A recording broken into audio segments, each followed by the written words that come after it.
ஹர்ஷ்தீப் சிங் எல்லாம் கழுவி ஊத்தி முடிச்சிட்டீங்களா? Very good.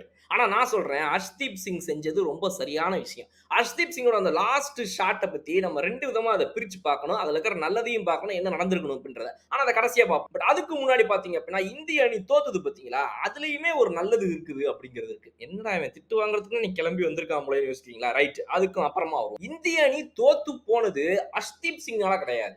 அதுக்கு முன்னாடியே 2 இடத்துல இந்தியா தோத்து போயிட்டாங்க. அதையும் நீங்க கவனிக்கணும். ஹர்ஷ்தீப் சிங் மேல நம்ம பழி போட முடியாது. இந்த 3 விஷயத்த இந்த வீடியோல பார்க்க போறோம். Boys and girls my hi from Bala. So முதல்ல நம்ம பார்க்க போறது என்ன அப்படின்னா, இந்தியா ஹர்ஷ்தீப் சிங்கால தோத்து போகல. அதுக்கு முன்னாடியே வந்து 2 இடங்கள்ல தோத்து போயிருச்சு நான் சொன்னேன் இல்லையா? அதோடைய நியாயம் என்னங்கிறத சொல்லிடுறேன் நான்.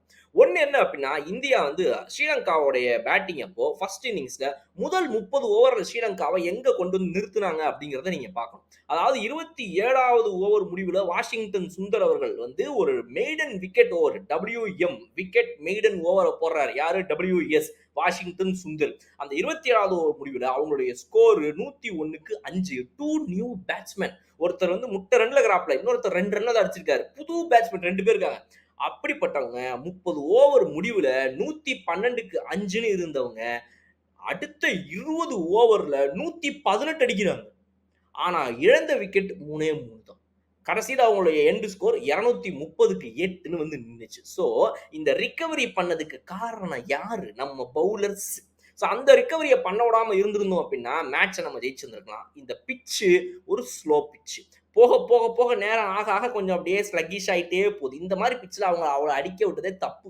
நம்மளால ஒண்ணும் பண்ண முடியாது. ஏன்னா, அவங்களுடைய ஸ்பின்னர்ஸ் இருக்காங்கல்ல, வேற மாரி போடுவாங்க. அதுதான் 2வது விஷயம். இந்த 2வதா நம்ம தோத்து போனோம்னு சொன்னேன் பாருங்க, அங்கேயே அதுதான் அது. என்னன்னா, நம்மளுடைய பேட்ஸ்மேன் அடிச்ச ஒரு மோசமான ஷாட். அத பத்தி ரோஹித் சர்மா கூட போஸ்ட் மேட்ச் பிரசன்டேஷன் செரிமனில பேசும்போது சொல்லியிருந்தாரு. இந்த மாரி பிட்ச்லலாம் வந்து பார்த்து பொறுமையா நிதானமா தாங்க ஆடணும். ஏங்க நீங்க அப்படி ஆடலையா? யோவ் நான் ஆடுனேங்க, நான் வந்து ஹாஃப் செஞ்சுரி போட்டு அவுட் ஆனேன். அது மாரி அவன் ஆடுனாய்ங்க. சும்மா சொல்றதே இல்லையா? அப்படின்னு சொல்லிட்டு ரோஹித் சர்மா என்ன சொல்றாப்ல அப்படின்னா, இங்க பாருங்க இந்த பிட்ச் வந்து ஆரம்பத்துல அற்புதமா இருந்துச்சு. போக, போக ஸ்லக்கிஷ் ஆயிடுச்சு. சோ அப்படி போகக்கூடிய பிட்ச்ல நம்ம பார்த்து நிதானமா தான் ஆடணும். அத விட்டுப்புட்டு அங்க போயிட்டு அப்படின்னா அவ்வளவுதான் போக வேண்டியதான் நம்ம. அதனால அப்படின்னு அவரும் சொல்லியிருந்தார் இல்லையா? சோ நம்ம வந்து டக்கு டக்கு டக்கு டக்குன்னு விக்கெட் விட்டுட்டோம். அதுல வந்து பிரில்லியன்ட்டான பவுலிங் இருந்துச்சு. ஸ்ரீலங்கா நம்ம பாராட்டியே ஆகணும் அந்த இடத்துல. இந்த மாதிரி இடத்துல நின்னு பொறுமையா ஆடி டீம் எடுத்துட்டு போக வேண்டிய கில்லி, ராகுல் மாரி ஆட்கள் அட்டாக்கிங் ஆடிக்கிட்டு இருந்து ஹாஃப் செஞ்சுரிய போட்ட ரோஹித் சர்மான்னு 3 பேர் பார்த்தீங்க அப்படின்னா, ஸ்லாக் ஸ்வீப் ஆட போய் ஒருத்தர் கேட்ச குடுக்குறாரு, ஹை கேட்ச் ராகுல். கில்லு பார்த்தீங்க அப்படின்னா இப்படிக்கா அவுட் ஆறாரு. ரோஹித் சர்மா பார்த்தீங்கன்னா அப்படிக்கா அவுட் ஆறாருன்னு சொல்லி எல்லாம் வந்து இந்த ஸ்லாக் ஸ்வீப் ஆட போய் அவுட். சரி நிதானமா நல்லா ஆடி இந்த மாதிரி லாங் இன்னிங்ஸ் ஆடி ஒரு 70, 80 ஸ்ட்ரைக் ரேட்ல மேட்ச் அரசி வரைக்கும் கொண்டு போகக்கூடிய விராட் கோலி அவர்களும் ஒரு நல்ல பாலுக்கு கிரீஸ்ல மாட்டிக்கிட்டாரு. வாஷிங்டன் சுந்தர், அக்சர், டூபே, குல்தீப், ஸ்ரேயாஸ் ஐயர்னு எல்லாருமே ஒரு டெலிவரி நல்ல டெலிவரி அற்புதமான டெலிவரிக்கு ஸ்பின் ஆகட்டும், ஸ்ரேயாஸ் ஐயருக்கு வந்த ஃபாஸ்ட் பவுலியர் டெலிவரியாகவும் இருக்கட்டும்.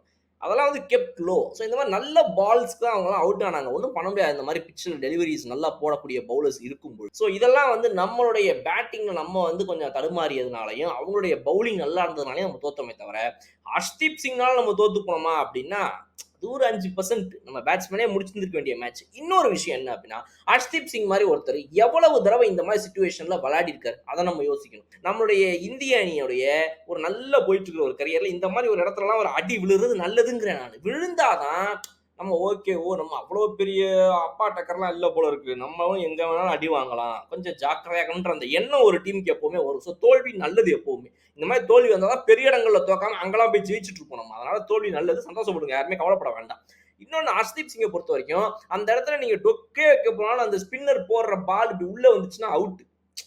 மிஸ் பண்ணிருவாங்க அவங்க. ஆட போயாவது எதுனா பண்ணிடலாமா அப்படின்னு அவர் நினைச்சுக்கிறாரு. ஸோ அதனால டிஃபென்ஸ் ஆட போயிருந்தா கூட எல்பிடபிள்யூ ஆயிருக்கலாம், போல்ட் ஆயிருக்கலாம். ஆக முடியாதுலாம் கிடையாது. அந்த ஷாட் தப்பு தான், நான் இல்லன்னு சொல்லல. அப்படி ஆடியிருக்க கூடாது. பட் அதே நேரத்துல என்ன ஆனாலுமே அந்த இடத்துல அந்த பேட்ஸ்மேனுங்களே கோட்ட விட்ட இடம். இவருனால வந்து தப்பு தான். 14 பால்ல 1 ரன் இருக்கும்போது ஆடியிருக்கலாம் பொறுமையா. பொறுமையா ஆடி அவுட் ஆகலாம். அடிச்சு ஆடி ஏன் அவுட் ஆறா? இந்த கேள்வி நியாயம். பட் நம்ம என்ன பண்றது சொல்லுங்க நீங்க. சோ இந்த வீடியோவ பத்தி நீங்க உங்களுடைய கருத்துக்களை இப்ப கமெண்ட் செக்ஷன்ல சொல்லலாம். இன்னும் சூப்பரான வீடியோ நான் உங்களுக்கு பார்க்குறேன். அதுவரை உங்களுக்கு பிடித்துங்கள். Okay bye.